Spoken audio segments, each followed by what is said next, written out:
नमस्कार दोस्तों। आज की इस वीडियो के अंदर हम एक बहुत ही महत्वपूर्ण मुद्दे के ऊपर चर्चा करने वाले हैं। वह जो मुद्दा है धारा 370 और हाल ही में माननीय सर्वोच्च न्यायालय के द्वारा जो फैसला सुनाया गया है।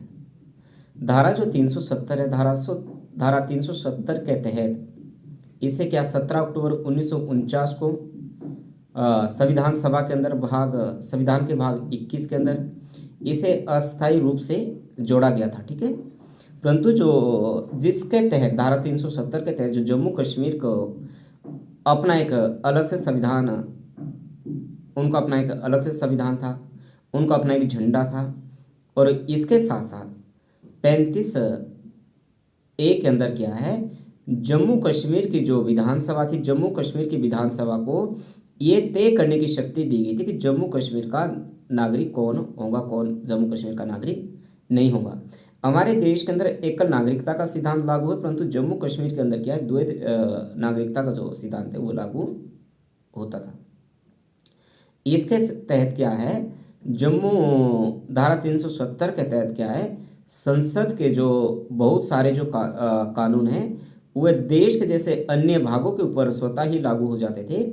उस तरह से देश के संसद के द्वारा बनाए गए कानून भी जम्मू कश्मीर पर लागू नहीं होते थे। जम्मू कश्मीर पर देश के संसद के द्वारा बनाए गए कानून तब तक लागू नहीं होते थे जब तक कि जम्मू कश्मीर की जो विधानसभा है वह देश के संसद के द्वारा पारित किए गए कानून को लागू करवाने के लिए अपनी रिकमेंडेशन नहीं दे देती, या राज्य की विधानसभा के द्वारा संसद के द्वारा बनाए गए कानून के पैरेलल ही कोई कानून ना बनाया जाता था। तब तक जो देश के संसद के जो कानून है वह भी लागू नहीं हो सकते थे। यहाँ तक कि बहुत सारे ऐसे निर्णय थे जो माननीय सर्वोच्च न्यायालय के निर्णय भी जम्मू कश्मीर पे लागू नहीं होते थे।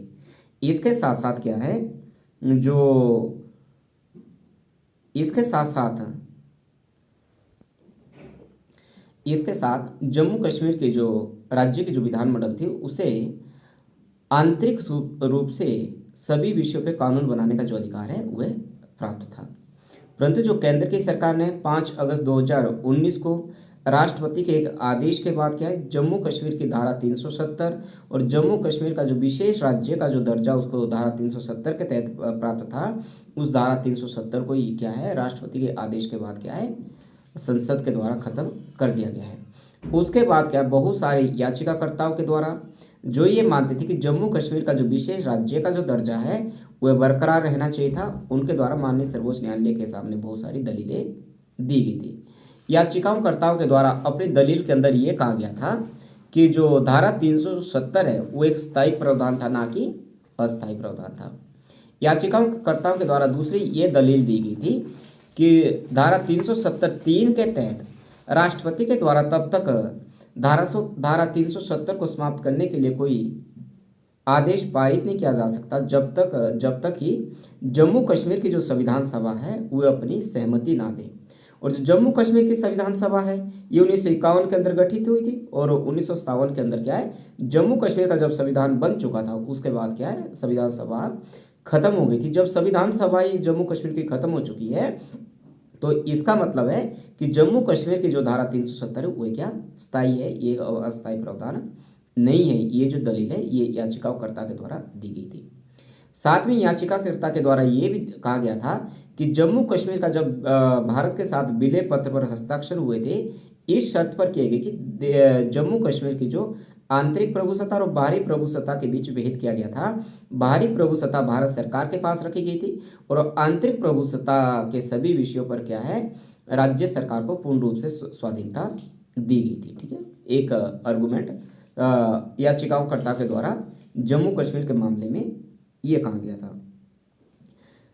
सेकंड, याचिकाकर्ताओं के द्वारा ये कहा गया था कि जम्मू कश्मीर का विशेष राज्य का जो दर्जा धारा 370 के तहत क्या है, केंद्र सरकार क्या है स्वतः ही खत्म नहीं कर सकती जब तक कि जम्मू कश्मीर की विधानसभा अपनी सहमति ना दे।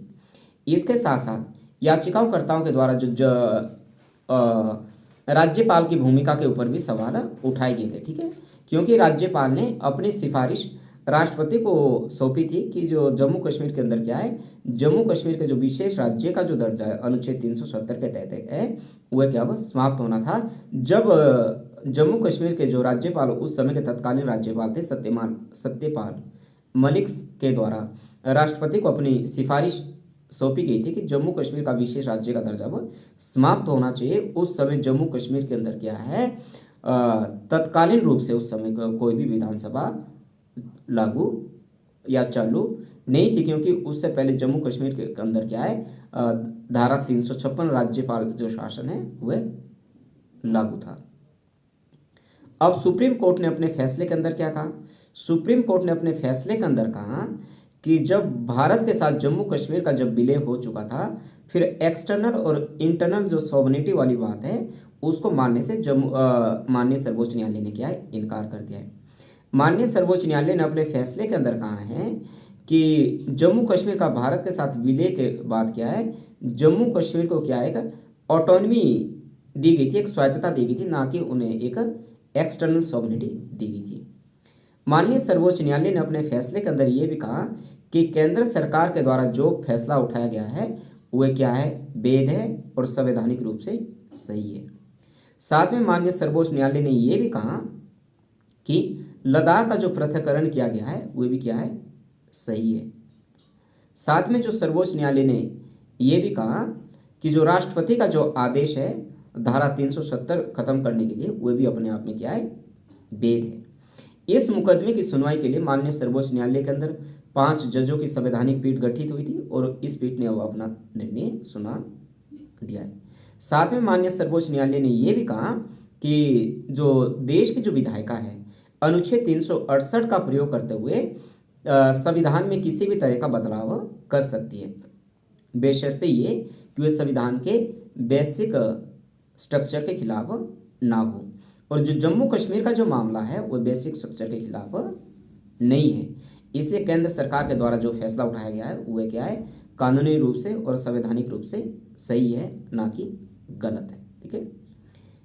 अब जो माननीय सर्वोच्च न्यायालय ने केंद्र सरकार को कुछ दिशा निर्देश भी दिए। माननीय सर्वोच्च न्यायालय ने अपने दिशा निर्देश में यह भी कहा है कि जम्मू कश्मीर के अंदर क्या है, जल्द से जल्द क्या उसे एक पूर्ण राज्य का दर्जा दिया जाना चाहिए। 5 अगस्त 2019 के बाद क्या है, जो जम्मू कश्मीर को एक केंद्र शासित प्रदेश बनाया गया है।